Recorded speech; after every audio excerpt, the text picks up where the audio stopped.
पगार पण चांगले आहेत आणि यांची मेहनत तुम्हाला दाखवणं म्हणजे हे बघू शकता बारके बारके जे वघार राहतं यांची कशा प्रकारे सोय घेतली जाते.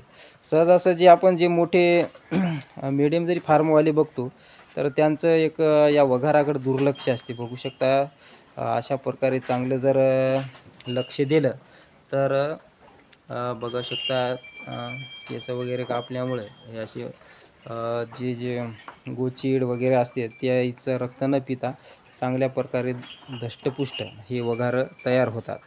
तर मला सांगा बरं तुमचं या वघारा तुमच्या वाढीवर लक्ष दिसायलं तर म्हणजे याला काय वेगळं हे काय करता किंवा दूध वगैरे किती देता? दूध तर ते म्हशीला ते एक खान त्याला राहतेच. हां पण चाऱ्यामध्ये त्याला खुराक ढेप काय जे आपल्या म्हशीला जे देतो ते खुराक दोन्ही टाइम थोडा देतो त्याला थोडाफार आहे की नाही. बरं तर बरंच शेतकरी मित्रांनो आपण दुग्ध कारण या जनावरांची जर वघाराचं जर वाढ केली चांगल्या प्रकारे तर त्याच्यातून पण आपल्याला आर्थिक नफा चांगला मिळतो. याच्या व्यतिरिक्त मी दुसरे केलेले आहेत ना ते तुम्हाला हो. तर तुम्ही ते तुमच्याकडे किती वगारी दिल्या म्हणले बाहेर? 3 दिल्या आहे की नाही.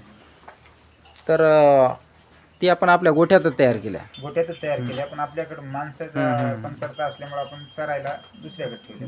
तर शेतकरी मित्रांनो आता एवढ्या गोठ्याचं नियोजन हे शेतकरी पुत्र आणि यांचे वडील हे दोघेच करतात. त्याच्यामुळं यांच्यात जे दुसऱ्या 3-4 वगारी आहेत ते याने बाहेर दिलेले आहेत.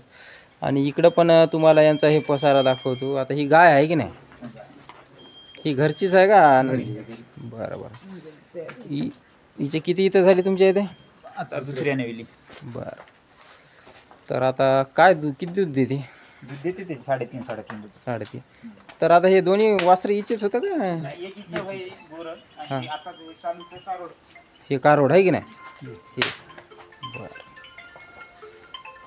तर शेतकरी मित्रांनो शेतकऱ्यांच्या याच्यावर गोमाता असल्यावर धन येते त्या पद्धतीनं गोधन म्हणतात त्या पद्धतीनं यांनी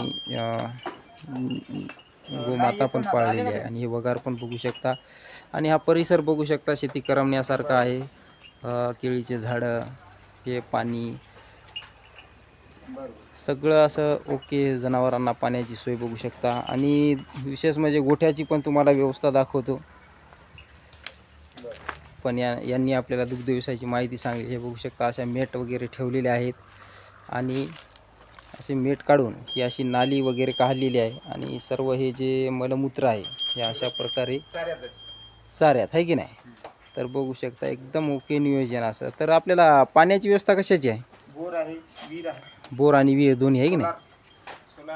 आता हे सोलर सिस्टीम चालू आहे. बरं किती HP सोलर घेतलं बरं? 3 HP 2 बरं. तर बघू शकता शेतकरी मित्रांनो चांगल्या प्रकारे नियोजन आहे आणि आधुनिकतेची जोड देत यांनी बघू शकता अशा प्रकारे नियोजन केलेलं आहे. तर आम्हाला सांगा आता एवढा आपला दुग्ध व्यवसाय आहे सगळ्या गोष्टी तर आपल्याला महिन्याकाठी कितीची उलाढाल होती काय? 1 लाखाच्या मागे 1 लाखाच्या. बरं आणि विशेष काही खर्च आपला ढेप वगैरे? हो खाल्ली खुराकाचा तर खर्च बाकी व्यतिरिक्त खर्च काही नाही. बरं स्वतः आपण करतो त्याच्यामुळे बाहेरच्या मजुराचा. बरं आणि ढेपीवर किती खर्च होत असेल अंदाज? 30,000 रुपये खर्च. 30,000. बरं आणि आपल्याकडे चाऱ्यामध्ये काय काय आहे म्हणली? गजरा, कडवळ, ऊस. बरं वाळ्या चाऱ्यामध्ये कुटा. बरं तर आता एवढे जनावर राहतात आपण याला किती क्षेत्राचा चारा आहे आपल्याकडे म्हणजे ठरलेला गजरा गवताचा? 20 गुंठ्या जवळपास गजरा गवत आहे. हां आणि कडोळ हे आपलं टेम्परवर चालू राहते. हे संपलं की दुसरीकडे टाकायचं. बरं म्हणजे एकंदरीत 1-2 एकर वर्ष याला ठेवावं लागत आहे. 1 एकर रान आहे की नाही. तर बघू शकता शेतकरी मित्र एवढ्या जनावरांना 1 एकर रान तुम्हाला तेवढ्यावर तुमचं हे जोपासू शकते.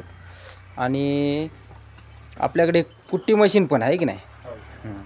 तर बघू शकता कुट्टी मशीन आहे. आता हे यांनी हे ऊसाचे धांडे हे आणलेले आहे ना वाडे. आता ही मशीनला किती वर्ष झाली घेऊन? 2-2.5 वर्ष. अगोदर पण होती पहिले पण असून माझ्याकडे मशीन आहे पण हे नवीन घेतली 2 वर्ष. बरं कितीला पडली होती त्या टायमाला? 35,000. 35. आणि घेतलं तसं काय प्रॉब्लेम? काहीच प्रॉब्लेम आहे की नाही. आणि अशा प्रकारे ही कटाई होते. तर कटाईचं चारा आवडून खातात की असं ढोरं जनावर? चांगला खातात. बरं आणि याच्यामध्ये काय मिक्सिंग काय करतात काय? त्याच्यात आपलं वाळी वैरण, फुटार, कडबा. हां हां तर बघू शकता करून टाकून असं आपण टाकत नाही. मिक्स करून आहे की नाही, वला सुका. तर हे बघू शकता ढेप वगैरे अशा प्रकारे यांचं नियोजन आहे. इकडे तुम्हाला हे सुका चारा, हे आपलं जुनं शेड होतं का? हा, जुनं शेड. बरं. चाऱ्यासाठीच यावर्षी करू. एकंदरीत आता हे जे नवीन शेड बनवले याला काय खर्च आला असेल? याला 2 लाखाचा आसपास. 2 लाख. कधी बनवलं होतं हे? 5 वर्ष झाली. 5 वर्ष. बरं. आता हे जे ढेप वगैरे आता आपण भिजून ठेवली, ते किती किती देता म्हशीला, जनावर? 2 किलो. 2-2 किलो जे दूध देतात ते, आहे की नाही, हा, नाही सगळ्याला टोटल? टोटल. बरं. तर आम्हाला सांगा, जे नवीन तरुण आहात, ज्यांच्याकडे 1-2 एकर जमीन आहे, थोडंफार ठीक आहे, जास्त नाही, पण 2 म्हशीपासून 1 म्हशी, तर त्यांनी दुग्ध व्यवसाय करावा का? करावा. हं. आर्थिक परिस्थिती सुधारायची असेल तर दूध व्यवसाय हा अंतिम पर्याय. अंतिम, आहे की नाही. आणि असं निसर्गाचं हे चक्रीवादळ दुसरं तर आहेच. हो, निसर्गापुढे तर कोणी नाही. बरं, आता एवढे जनावर, आता सकाळपासूनचं नियोजन कसं करता, चारा नियोजन? सकाळी सण गाडदूड झाल्यानंतर धारा काढणे. हं. सकाळी एक वाळी वैरण देणे. बरं. 10 वाजता पाणी पाजणे, पुन्हा एकदा वैरण देणे, बस पुन्हा संध्याकाळी. संध्याकाळी. बरं. आणि जे आपण हातगावला दूध नेता त्याचं नियोजन कसं करता, संध्याकाळचं का सकाळीच नेता? संध्याकाळचं कुठेहून देतो, हं. सकाळचं मी नेऊन देतो. बरं. तर चांगल्या प्रकारे तिथं आपल्याला भाव मिळतो, आहे की नाही? हो. बरं. तर नक्की शेतकरी मित्रांनो, यांनी जे आपल्याला दुग्ध व्यवसायात मार्गदर्शन केलेलं आहे, मी ते तुमच्यासमोर आणण्याचा प्रयत्न केला आहे. आणि जर तुमच्या समस्या दुग्ध व्यवसायामधील आणखीन काही असतील तर कमेंटमध्ये नक्की लिहा. आणि आपल्या गोष्ट शेतकऱ्यांची या यूट्यूब चॅनलला सबस्क्राईब करा आणि फेसबुक पेजला फॉलो करा. जय जवान जय किसान.